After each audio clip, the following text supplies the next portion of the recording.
Civil సర్వెంట్లు తమ కృషితో దేశంలో ఎంతో మార్పులు తీసుకొచ్చారని అన్నారు CM Revanth Reddy. Retired IAS అధికారి ఎం గోపాలకృష్ణ రాసిన కర్మయోగి పుస్తకాన్ని ముఖ్యమంత్రి ఆవిష్కరించారు. దేశంలో ఎంతో అనుభవజ్ఞులైన అధికారుల్లో గోపాలకృష్ణ ఒకరని కొనియాడారు ముఖ్యమంత్రి రేవంత్ రెడ్డి. హైదరాబాద్ బేగంపేటలో నిర్వహించిన కార్యక్రమంలో సీఎస్ శాంతికుమారి పాల్గొన్నారు. ఎన్నో ప్రభుత్వాలు గోపాలకృష్ణ సేవలు ఉపయోగించుకున్నాయని అన్నారు సీఎస్ శాంతికుమారి. గోపాలకృష్ణ తన సర్వీస్లో ఎన్నో పోస్టులు, అవార్డులు అందుకున్నారని చెప్పారు. ఎథిక్స్ అండ్ వాల్యూస్ పై ఈ పుస్తకాన్ని రాసినట్టు రచయిత గోపాలకృష్ణ చెప్పారు. సజెషన్స్ కోసం తన దగ్గరికి వచ్చే యువతకు ఎల్లప్పుడూ అందుబాటులో ఉంటారని అన్నారు. ఈ బుక్ రాసేందుకు ఎంతగానో సహకరించిన కుటుంబ సభ్యులకు ఈ సందర్భంగా థ్యాంక్స్ చెప్పారు Gopalakrishna. Gopalakrishna Naidu senior IAS officer గారు ఆయన లైఫ్ టైం ఎక్స్పీరియన్స్ని ఒక పుస్తక రూపంలో, పుస్తకం పేరు కర్మయోగి, వారి అనుభవాలను అన్నింటిని కూడా నిక్షిప్తం చేసి భవిష్యత్ తరాలకి ఒక బైబుల్గా, ఖురాన్గా, భగవద్గీతగా దేశానికి సేవలు అందించబోయే సివిల్ సర్వెంట్స్ నుంచి పొలిటికల్ ఎగ్జిక్యూటివ్స్ వరకు వారి అనుభవాలను షేర్ చేసుకోవడానికి 6 దశాబ్దాలు తన అనుభవాలను అన్నింటిని కూడా సంక్షిప్తం చేయడం అనేది ఒక biggest task. It is not that easy to compel with a small book or otherwise. It's an rich experience. గతంలో అధికారులు, రాజకీయ నాయకులు ఏదైనా అంశాలు ప్రస్తావించినప్పుడు అందులో ఉండే లోతుపాతులు, లేకపోతే అది చేయడం వల్ల జరిగే నష్టాన్ని, లేకపోతే చట్టవిరుద్ధంగా రేపు ఏ విధంగా సమస్య అవుతుందో వివరించేవాళ్ళు. నాయకులను ఎన్లైటన్ చేసేవాళ్ళు. సార్, ఇది చేయడం వల్ల వచ్చే పరిణామాలు ఈ విధంగా ఉంటాయి, మనం ఈ రకంగా చేస్తే ఏదో ఒక రోజైనా అది ప్రజలకు కానీ, రాష్ట్రానికి కానీ, మీకైనా ఇబ్బంది అవుతుంది అని వివరించేవాళ్ళు. ఈ రోజుల్లో అది తగ్గిపోయింది. కారణం నాకు పెద్దగా తెలీదు. పొలిటికల్ ఎగ్జిక్యూటివ్ అనే వాళ్ళకు వచ్చిన వాళ్ళను సంతోషపెట్టాలను, లేకపోతే తనకు తాను సంతోషపడాలను కొన్ని ఆదేశాలు ఇస్తుంటాడు. వాటిని విశ్లేషించాల్సిన బాధ్యత అధికారులదని నేను బలంగా నమ్ముతున్నాను. సెక్రటేరియట్ బిజినెస్ రూల్స్లో ఒక మినిస్టర్కి కానీ, ఒక చీఫ్ మినిస్టర్కి కానీ ఒక వ్యవస్థని ఇచ్చేదే మాకు అందులో అనుభవాలు ఉంటాయని కాదు.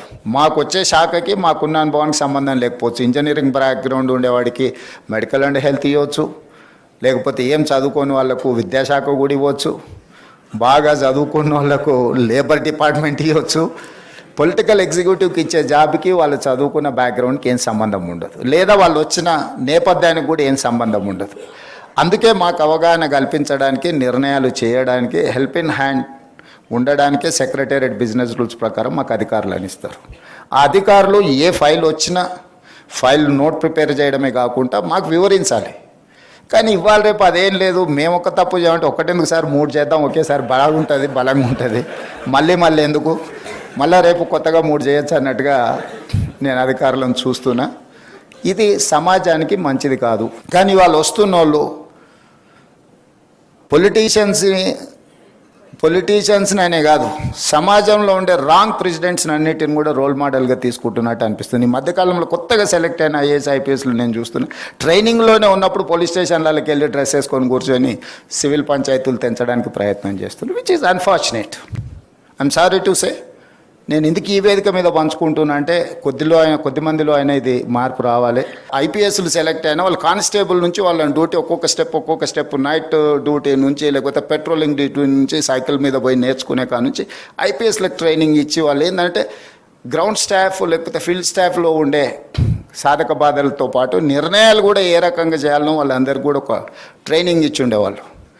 కానీ ఇప్పుడు అసలు మరి సిస్టమ్ ఎడిపోతుందో నాకైతే తెలియట్లేదు. కానీ I'm not happy for that. ఈరోజు జరుగుతున్న పరిణామాలు, అధికారుల యొక్క వ్యవహార శైలి, నేను అందరి గురించి నేను మాట్లాడట్లేదు. చాలా వరకు యాజ్ ఎ చీఫ్ మినిస్టర్ నాకున్న కొద్దిపాటి ఎక్స్పీరియన్స్ నేను షేర్ చేస్తున్నా. అధికారుల ఆలోచనలో, విధానంలో మార్పు రావాలి. నిబద్ధత కలిగిన అధికారికి తప్పకుండా గుర్తింపు ఉంటుంది. రాగానే పోస్టింగ్ రాకపోవచ్చు, కానీ రాష్ట్రానికో ప్రజలకో ఏమన్నా చేయాలి అని నాయకుడు అనుకున్నప్పుడు ఖచ్చితంగా నిబద్ధత అధికారి ఎక్కడున్నాడో ఎతికి మరీ పోస్టింగ్ ఇస్తాం. ఎందుకంటే మేము పర్ఫామ్ చేయాలంటే మేము డైరెక్ట్గా పర్ఫామ్ చేయడానికి ఏమి ఉండదు. My officer has to perform, then only I can say something. The Indian Administrative Service is not just a profession, it's a calling, a lifetime of service dedicated to the nation and its people. Those who wear the mantle of IAS officer shoulder many responsibilities. navigating complex governance challenges, implementing policies and making decisions that impact millions. Today, through this book, we get an insider's perspective on what it truly means to serve in the corridors of power, to uphold integrity in governance, and to balance duty with personal sacrifice. This book is more than just a memoir, it's a true treasure trove of insights, experiences, and lessons learned from a lifetime of public service.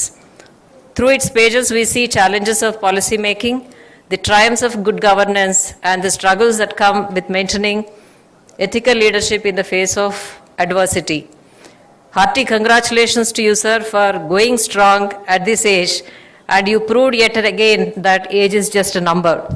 Congratulations, sir, once again. My mother was my guru, my mother was my mentor, my mother was my caretaker, and my mother was my hero. This is what I want to tell, because but for her, I would not. మా అమ్మ ఒకటే చెప్పిందనమాట, నాయనా నువ్వు మారాలి.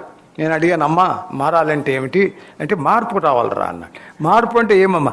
మార్పు రావాలంటే నీకు నేర్పు ఉండాలి, నీకు ఓర్పు ఉండాలి, నీకు కూర్పు ఉండాలి, నీవు తీర్పు చేయాలి, నీకు చేర్పు ఉండాలి. అప్పుడే దాకా అదే నీకు వచ్చేది, లేకపోతే ఎట్లా వస్తుంది? అది సింపుల్గా చెప్పిందనమాట. మా అమ్మగారి నుంచి నేను ఎన్నో నేర్చుకున్నాను అన్నమాట. ఎందుకు చెప్తున్నాను ఇవన్నీ అంటే, మనము ఇంట్లో వాళ్ళ మాట కూడా వినాలి. వింటే ఎంతో మంచి ఇది కూడా మనకు దొరుకుతుందన్నమాట, సలహాలు వస్తూ ఉంటాయన్నమాట. I once again thank all of you and I would request all of you to kindly bless me so that I can write 1 or 2 more books. I have written one book on ethics and values. I want to write one more book which is already ready. It is called Management Sutras, Principles of Management. Another one is called Management Tantras, that means strategies of management. And the last one is called Engines of Growth for our economy. So this is one thing which I thought. I have served on 49 boards all over India, and therefore I can say corporate experience, and I was also chairman of SCOPE, the apex body in India for 246 central public sector undertakings. I was the first Telugu person to be made the chairman of SCOPE. So I feel very proud. I was the first Telugu officer working in Assam.